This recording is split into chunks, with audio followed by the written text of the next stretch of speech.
Halo, salam sejahtera. Selamat berjumpa kembali bersama Miss Irma dalam pelajaran kimia. Pada pertemuan kita kali ini, kita akan belajar materi bab baru, yaitu bab 4 tentang larutan elektrolit, non-elektrolit, dan reaksi redoks. Nah, untuk bab 4 ini, Miss akan membagi menjadi 3 sesi. Dalam pertemuan kali ini, kita akan fokus belajar tentang larutan elektrolit dan larutan non-elektrolit. Sebelum kita membahas lebih lanjut tentang materi ini, yaitu larutan elektrolit dan non-elektrolit, mari sama-sama saksikan cuplikan berikut ini. Pemirsa, akibat banjir, PT PLN mematikan 326 gardu listrik di Jakarta. Cuplikan berikut ini adalah tentang bencana banjir yang terjadi di daerah DKI Jakarta dan pihak PLN memadamkan listrik.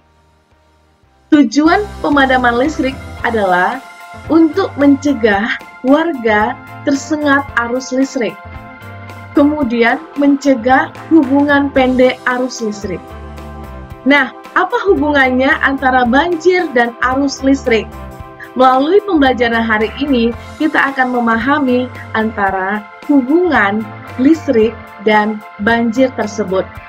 Dan di akhir pembahasan, kalian akan menjawab pertanyaan yang Miss ajukan ini, yaitu apa hubungan banjir terhadap arus listrik.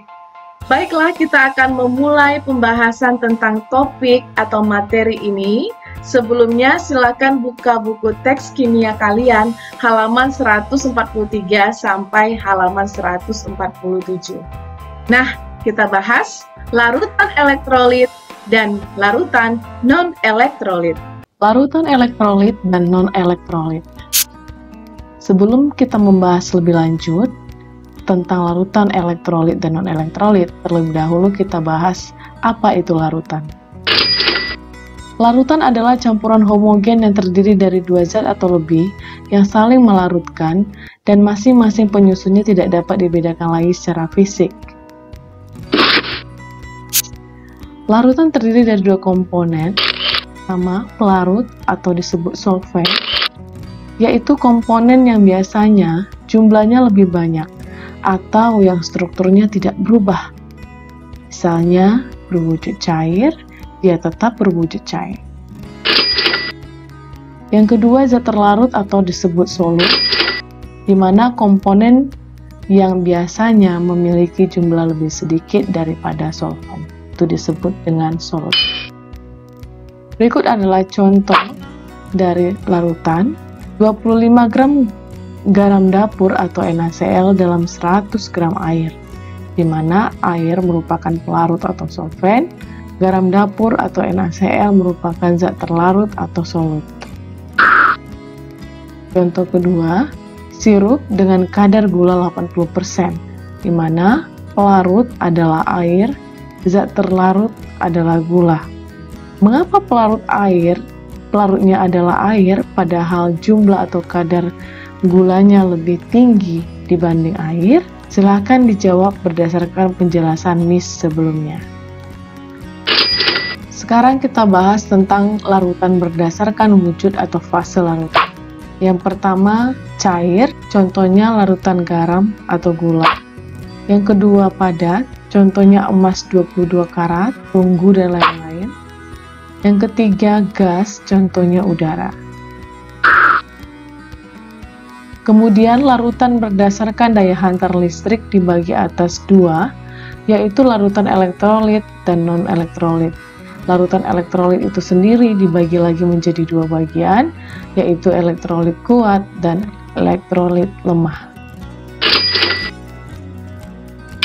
Kemampuan suatu zat cair atau larutan dapat menghantarkan listrik diamati dengan menggunakan alat uji elektrolit. Alat uji ini akan kita bahas secara spesifik pada pertemuan minggu depan melalui Zoom class. Berdasarkan daya hantar listrik, maka larutan kita bahas satu persatu. Yang pertama, yaitu larutan elektrolit. Larutan elektrolit adalah larutan yang dapat menghantarkan listrik karena memiliki ion-ion.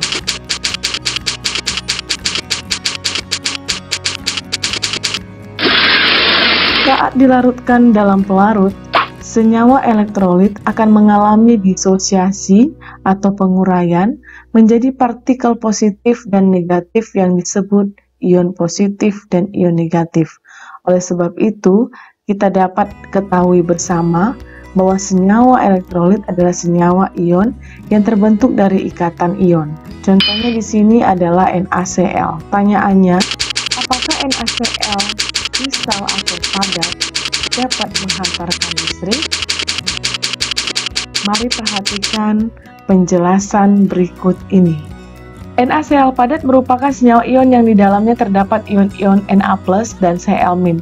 Namun, NaCl padat tidak dapat menghantarkan listrik karena ion-ion Na+ dan Cl- terikat sangat rapat dalam kristal sehingga tidak bebas bergerak. Namun, jika NaCl padat dilarutkan dalam air, maka karena pengaruh air tersebut, garam dapur atau NaCl akan terurai menjadi ion natrium dan ion klorida yang kita sebut Na+ dan Cl- yang bebas bergerak sehingga dapat menghantarkan arus listrik. Dari hal tersebut kita simpulkan bahwa larutan dari senyawa ion dapat menghantarkan listrik. Nah, pertanyaannya, bagaimana dengan larutan dari senyawa kovalen?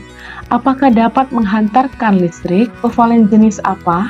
Bagaimana prosesnya? Silakan buka halaman 145 untuk menjawab pertanyaan tersebut dan simpulkan senyawa apa saja yang dapat menghantarkan listrik. Berdasarkan pembagian larutan berdasarkan daya hantar listrik, yang pertama yaitu larutan elektrolit. Sekarang kita bahas bagian dari larutan elektrolit. Yang pertama adalah larutan elektrolit kuat. Larutan elektrolit kuat adalah larutan yang daya hantar listriknya kuat. Adapun ciri-cirinya, yang pertama menghasilkan banyak ion, yang kedua terionisasi sempurna atau sebagian besar, yang ketiga derajat ionisasinya sama dengan 1 atau mendekati 1, yang keempat jika dilakukan uji elektrolit, gelembung gas banyak, lampu menyala. Contohnya adalah garam, yaitu NaCl, KCl, CuSO4, KNO3, dan lain-lain. Asam kuat, HCl, Hi, HBr, H2SO4, HNO3, dan lain-lain. Basa kuat, NaOH, CaOH2, MgOH2, KOH, dan lain-lain. Nah, untuk garam, asam kuat, basa kuat, secara spesifik kita akan pelajari di level 11 atau kelas 11. Berikut Miss tampilkan reaksi penguraian elektrolit kuat ditulis dengan tanda panah tunggal ke kanan. Yang pertama, larutan NaCl, aqueous, artinya larutan. Larutan NaCl ketika mengalami disosiasi menjadi Na+ tambah Cl-, di mana muatan dari Na+1, muatan dari Cl adalah -1. Yang kedua, H2SO4. Larutan H2SO4, reaksi penguraiannya adalah, perhatikan senyawa ini, hidrogen ada 2 atom, maka tulis di depannya 2, H+, plus ini adalah muatan dari hidrogen. Kemudian ditambah SO4 2-. 2- ini merupakan muatan dari senyawa ion sulfat SO4. Untuk penamaan senyawa ion, kita akan pelajari secara spesifik di bab 5. Ketiga, NaOH. Larutan NaOH ketika mengalami penguraian, maka menjadi Na+, di mana ion natrium adalah positif 1, bermuatan +1, kemudian senyawa ion OH- memiliki muatan -1. Berdasarkan contoh reaksi penguraian yang sudah jelaskan, silakan tuliskan reaksi penguraian senyawa di bawah ini, KCl dan K2SO4. Kita lanjut bagian kedua dari larutan elektrolit adalah larutan elektrolit lemah. Larutan elektrolit lemah adalah larutan yang daya hantar listriknya lemah. Ciri-cirinya, yang pertama, penghantar listrik yang kurang baik atau lemah. Yang kedua, terionisasi sebagian. Yang ketiga, derajat ionisasinya besar dari 0, kecil dari 1. Yang keempat, jika diuji melalui uji elektrolit, lampunya bahkan mati dan gelembung gasnya sedikit. Contohnya adalah asam lemah, HCN, H3PO4, asam asetat, dan basa lemah, NH4OH, HLOH 3 kali, NH3, dan lain-lain. Demikianlah penjelasan tentang larutan elektrolit yang terdiri dari elektrolit kuat dan lemah. Kita lanjut masih berdasarkan daya hantar listrik. Yang kedua adalah larutan non-elektrolit. Larutan non-elektrolit merupakan larutan yang tidak bisa menghantarkan listrik karena tidak terurai menjadi ion. Tidak dapat terionisasi.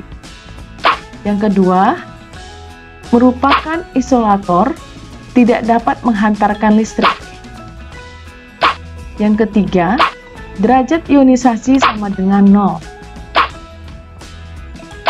Yang keempat, jika diuji, maka lampu tidak menyala dan tidak ada gelembung gas.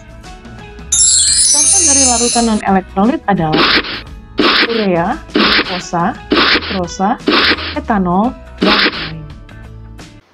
Demikianlah pembahasan tentang topik hari ini, yaitu larutan elektrolit dan non-elektrolit. Silahkan menjawab pertanyaan yang Miss ajukan di awal tadi dengan detail.